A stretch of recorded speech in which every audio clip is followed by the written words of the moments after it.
તું મને અડીશમાં, આયરાણી હું નકામો છું. કાં હું પુરુષાતનમાં નથી. મા બાપને મેં ઘણી ના પાડી હતી, પણ કોઈએ મારું કહ્યું માન્યું નહીં. કોઈ મારા પેટની વાત સમજ્યું નહીં.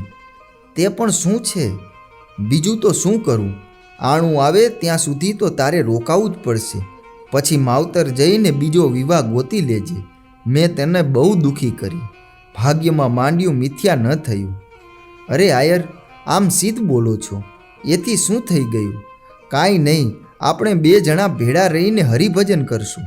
સાંભળીને વિકમસિંહનો ચહેરો ચમક્યો.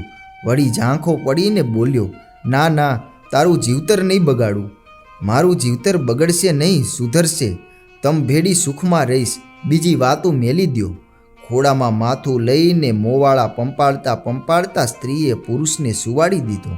વિકાર સંકોડીને પોતે પણ નીંદરમાં ઢળી. કોડિયાના દીવાની જ્યોત બે જણાના નિર્દોષ મોઢા ઉપર આખી રાત રમતી હતી.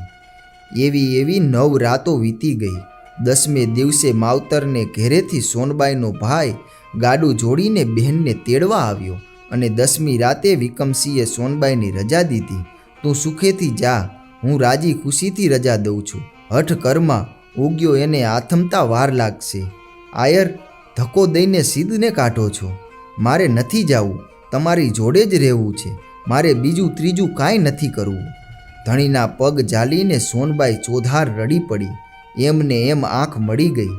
સવારે ઉઠીને ગાડા સાથે પિયરના કુટુંબની જે છોડી આવેલી તેની મારફત પોતાના ભાઈને કહેવરાવ્યું કે મને તેડી જાશો તો મારું સારું નહીં થાય. મારે લાખ વાતે પણ આવવું નથી. તમે વેળાસર પાછા ચાલ્યા જાઓ.